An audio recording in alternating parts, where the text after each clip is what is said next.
Well, hello and welcome back to Poshcats Camping, and today we're collaborating, and look who I've got with me, Mr. Bob Earnshaw. Not as pretty as Sue. Well, thank you.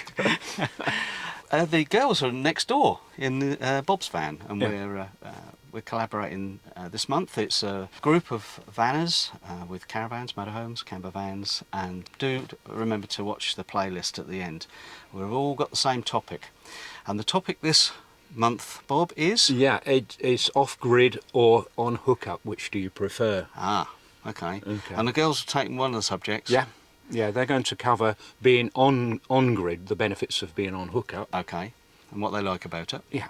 And we'll do the off-grid bit then, shall we? That's it. And I haven't thought what I'm going to say yet, so it's going to be interesting. I'll kick off, because many years ago when we had a caravan, we often would go off-grid. And we discovered a thing called a solar panel. Yeah. And that helped us a lot to keep the battery topped up. And we even had one of those little square boxes called a portable TV when we were off-grid. Yeah. And the big chunky boxes. It was quite chunky, yeah. About 10 inch. Yeah. But of course, it's all about the comforts. Yeah. And off-grid, you can do it now with all the new technologies, with battery chargers and power banks and this sort of thing. And the beauty of it is that you actually feel like you're in part of nature.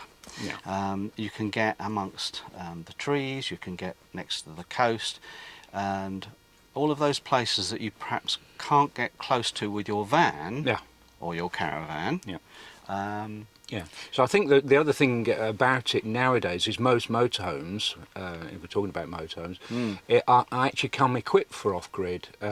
As standard. It wasn't the case in the past. You've got the solar panels, you've got the batteries, you've got the charger, and generally off the forecourt a motorhome will work off-grid for 2-3 days without much alteration. That's right.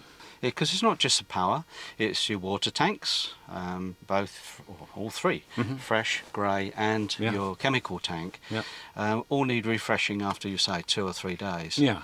When you're off grid, and the batteries will probably last that long. In winter time it's a little more tricky, isn't it? You just have to be a bit careful about which energy source you're using for your heating. I think that's the biggest thing.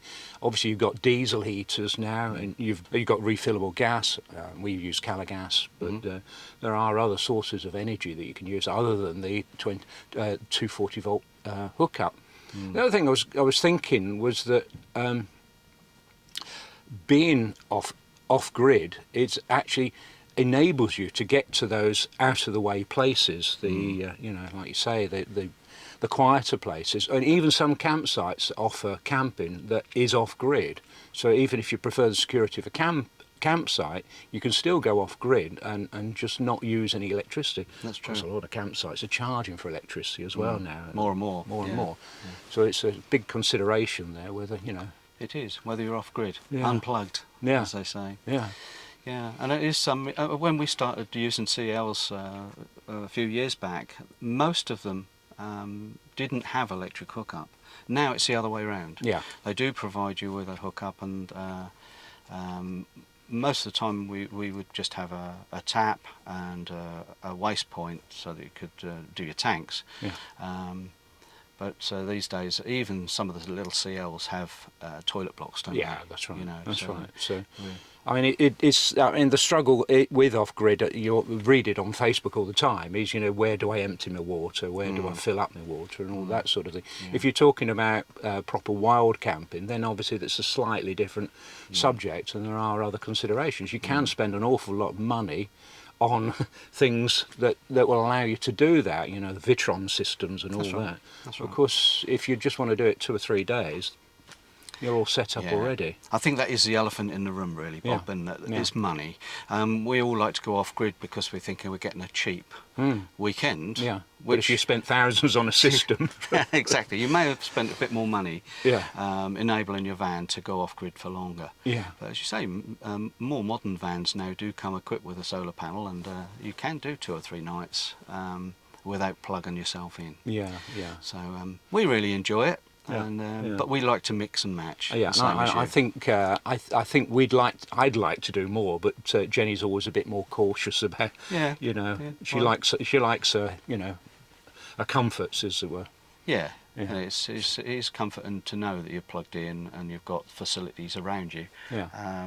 Although it's it is the being out there, like in the Hebrides really, you can be somewhere where there's nobody else. Yeah.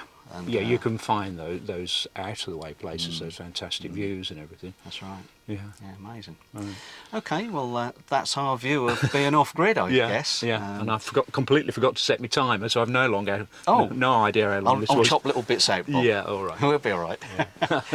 So thanks for watching. Don't forget to watch all the other collaborators. There'll be a little whirligig going on on the screen now, and a link in a moment that you can go through to the playlist. Yeah, so I'll be particularly interested to see what Jenny and Sue are going to say about us. Yeah. Oh, my brain's gone. Yeah. I think it's time to end. Yeah, we need a drink, don't we? Let's have a coffee. Yeah. See you next time then. See you then. Bye then. Bye.